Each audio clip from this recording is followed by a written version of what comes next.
Good to have you back with us here on Ed Schultz News and Commentary. You may remember the story of Cliven Bundy and the battle that he had with the federal government, the Bureau of Land Management, and how the government never really intervened and finished the job. Well, they're back at it.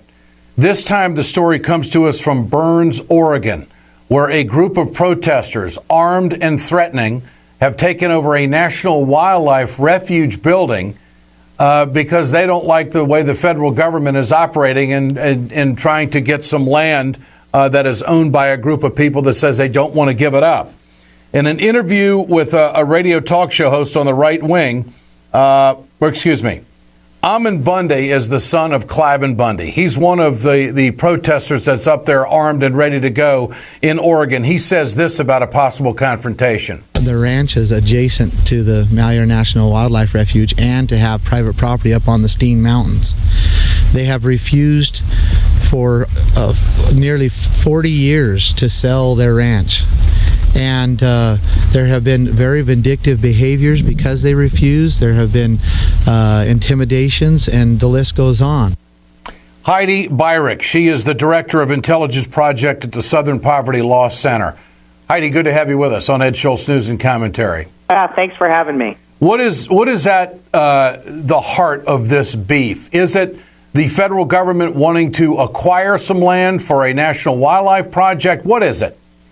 Look, at the heart of this, I would argue, is the fact that the federal government did not rein in the folks who were riled up at the Bundy situation.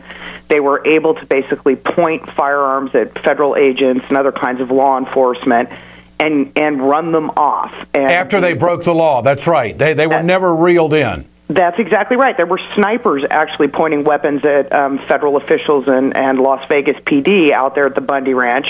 Nobody was prosecuted for it. This entire movement was energized and emboldened by that, and we're now seeing the fallout because these are the same folks who were at the Bundy Ranch who are now occupying this building up there in Oregon.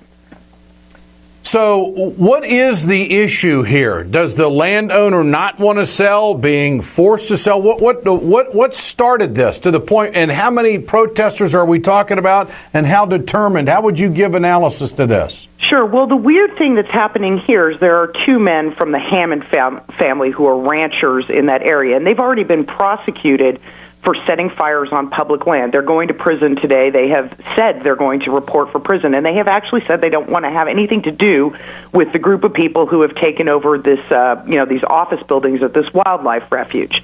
Now, the people at the wildlife refuge are there claiming that the federal government essentially should have no control over any public lands. Really, they don't want public lands, period, in the West. And that's the beef that they have, and they have basically threatened, if they need to use violence to stop the federal government from basically controlling its own property, right? I mean, that's what's at the heart of this dispute. So the question is, how far will it go? This is Bundy talking to a radio reporter on the scene. If the federal government decides to use force, will you respond with force as well? That would have to be determined at that time. I would not be able to report on that. Are you prepared to? Absolutely. Do we have another Waco on our hands, Heidi?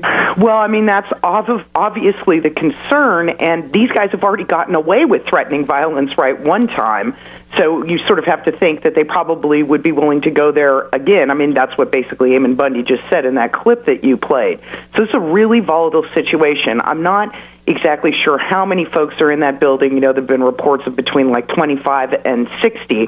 What we do know is that they're armed. So we've got a bunch of armed people occupying a building saying they hate the federal government and they're willing to use violence if necessary. That's a recipe for disaster. And the Bundy boys basically are being used as a PR piece. They come from Nevada, now in Oregon. They really have no parochial dog in this fight other than to gather attention nationwide, correct? That's exactly right, and they have shown up in some other places. There was a battle over a pit mine in Oregon earlier this year that happened. There have been some run-ins in other parts of federal land in Nevada and other places, and so every time there's some kind of flare-up over land use, they're taking advantage of it to publicize it. But this, of course, is going much further by taking over this building. And the Southern Poverty Law Center views this as what? I mean, is it a neo-Nazi movement? Is it a Confederate movement? Is it an anti-federalist movement? Give us a label here or zero in on definition. Sure. I mean, these people are all basically members of the anti-government movement. They call themselves patriots. And what those are not like people who want lower taxes, right, conservatives. Yeah. These are people who literally believe the federal government is the enemy and that it should have no jurisdiction whatsoever. And that's why they were willing to pull out weapons against federal agents in the dispute with Bundy. I mean, my God, Bundy owes over $1 million, has been prosecuted in courts in Las Vegas, Cliven Bundy I'm talking about, several times, and he's what's called a sovereign citizen. He denies that the federal government has any power over him whatsoever. And that's really what's at the heart of this, these rabid anti-government beliefs that drive these people to the point of a gun, basically, to try to push their positions. Heidi Beirich, appreciate your time this morning. Thank you so much for joining us on Ed Schultz News and Commentary. Thank you. You bet. She's the Director of Intelligence Project at the Southern Poverty Law Center.